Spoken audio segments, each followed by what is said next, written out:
Ça se peut plus. On est inventariant, tout est là. On va se servir de leurs outils de travail pour arriver à leur demander qu'ils sont en valeur sur les points. On va parler aujourd'hui de santé, on va parler de l'environnement, on va parler de glyphosate, on va parler de corruption, de collusion, d'abus sexuels. C'est toutes des affaires que vous n'entendez pas parler à la radio ou dans les journaux, si ça passe. Peut-être une cinquantaine de personnes sur 750 000 personnes nous ont posé des points. Ça fait l'information qui est vraiment contrôlée. Et puis c'est caché. Avant d'aller plus loin, quand je rencontre des villes, je commence toujours les meetings avec des minutes de silence pour tous ceux qui sont partis. Et puis tous ceux qui ont droit de partir. Une minute de silence, s'il vous plaît.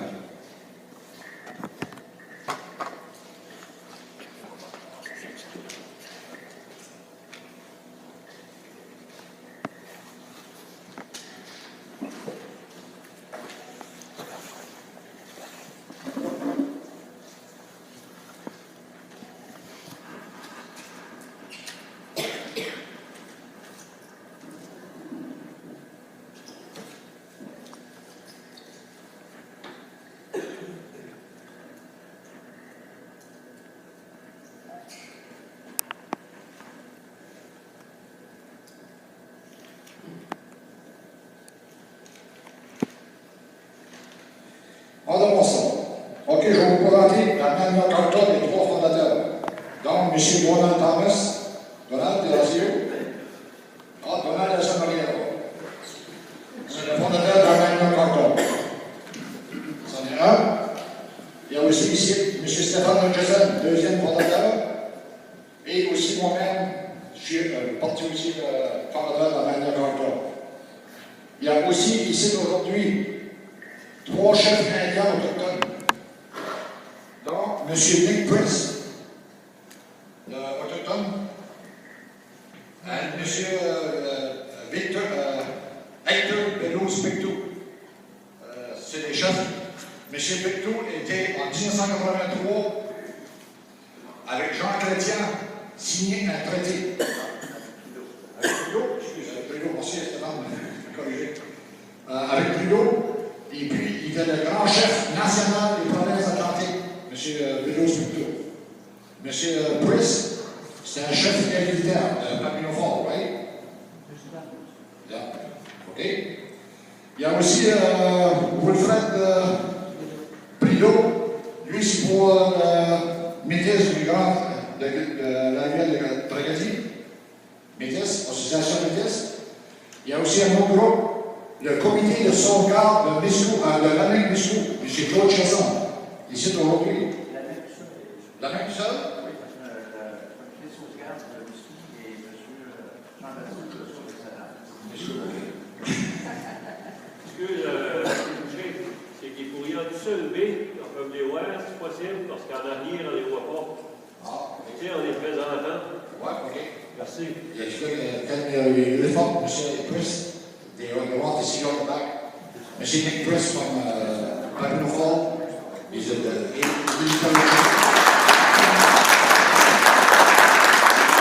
Mr. Bellows, Hector Bellows Pictou. M. Wilfred Prideau, du Grand Canadien de Pièce. M. Claude Chesson de la MEC, comité d'Auvergne.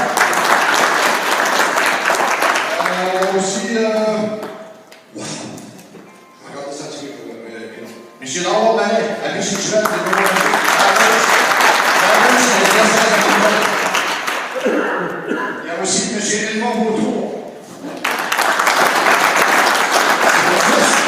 C'est le fils de Jackie Beautour de Couchibouac. Cette famille-là, c'est des héros qui se battent depuis les années 50. Ah oui, il faut en parler. OK, ça c'est des garçons comme M. Jackie Beautour. Oui. Monsieur Benoît Bossy est précis aujourd'hui, parce que le monsieur Gardner-Masson, lui, c'est un poète, en point de vue juridique, préparer les documents pour la loi. Il y a un retour collectif pour les personnes, ces personnes représentent le comité de Saint-François. Le comité de la santé et le bien-être du Haut-Madawaska à Saint-François.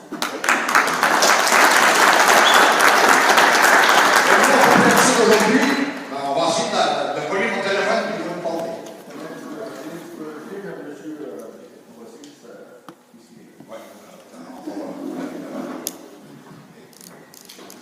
On commence tranquillement. Qu'est-ce que vous avez pogné de eux? Non, Monsieur Nick, you want to be first? Okay, Mr. Okay, Watson? Yeah. Introduce yourself and talk about what you thinking and what you want to do. Okay, Watson, tu traduis en français, s'il vous plaît? Okay, Assez juste là. Okay, you're going to translate because how many people talk English? Lots of people, that's good. Okay. That's okay. Just the main things. Okay, go ahead. Okay, I'm Hereditary Chief Nicholas Chris from Region 7. That extends from Sillery, Quebec, way down almost the mountain, and 93 miles of the Pacific watershed. And I was invited here today, and I want to thank you for inviting me to your territories. What I'd like to talk a little bit about today, just by a few minutes, is our land, water, and resources. And justice in holdings, 1, and 2, justice in acquisition. When is it legitimate for a person to hold a piece of property? The first principle is the question of justice in acquisition. Under what conditions, when I initially come to acquire something, say land, is my acquisition of such that my ownership of the object is keeping with the conditions of justice? The second question is the question of justice in transfer. Supreme Court rulings demand that Crown maintains honor and integrity in dealing with natives. A question is, if I have an object and I wish to transfer possession of that object to you, under what conditions is that transfer justice preserving? And finally, is the question of a rectification of injustice. Rectification is to make it right. Suppose I own land, resources, which you illegitimately take from me. Under what conditions and how do I reclaim possession of those objects?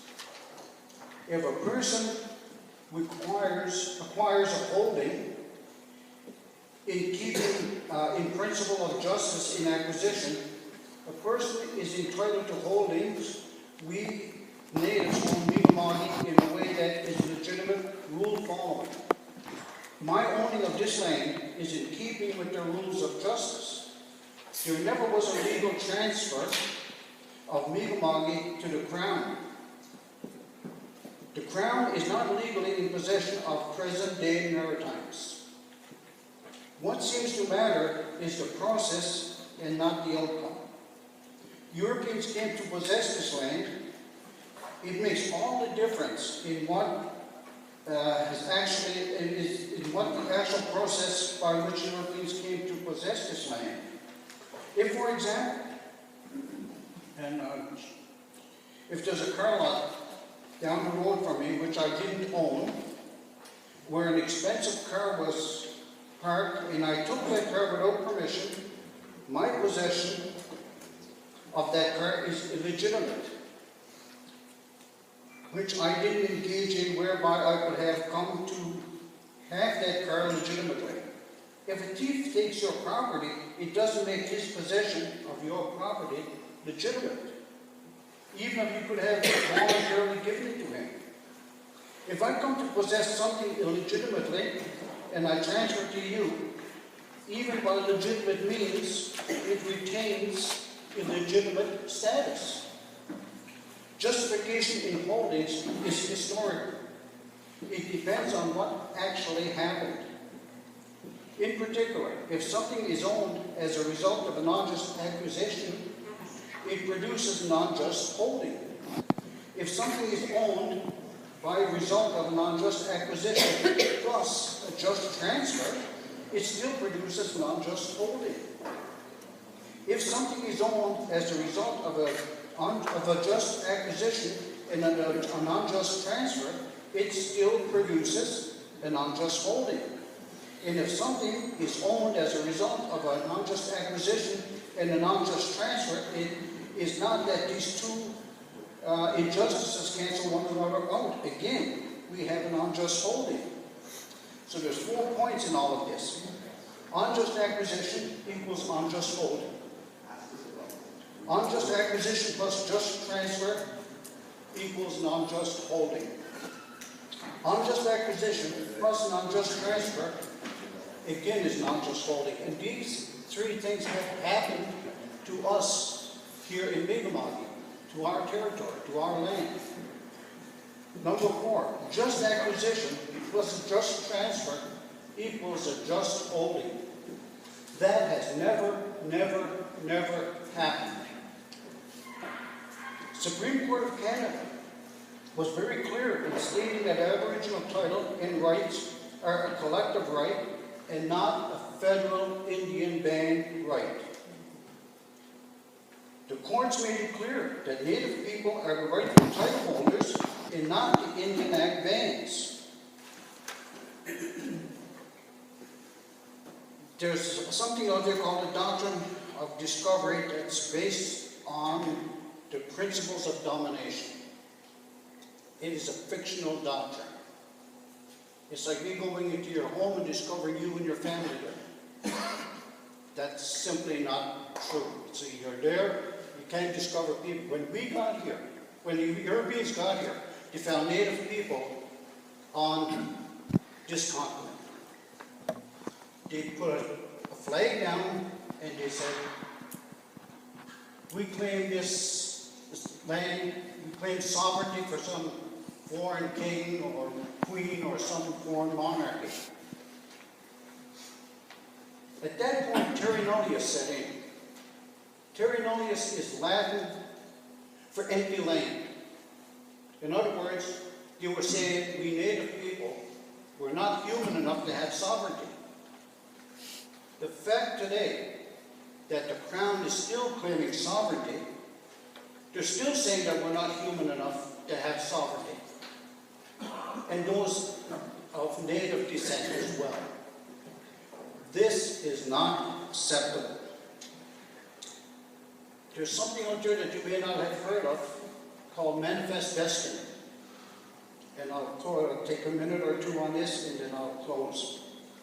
Manifest destiny simply means my right to take whatever, whenever I want, whenever I want, because God has given me the right to do so. Manifest destiny was the social theory in the United States in 1846.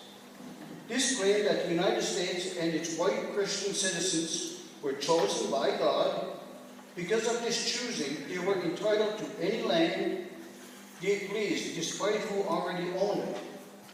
Not limited to natives, with the purpose that they spread the religion of Christianity and their concept of civilization to the other inferior peoples of the world. That has also happened here in Canada. Thank you.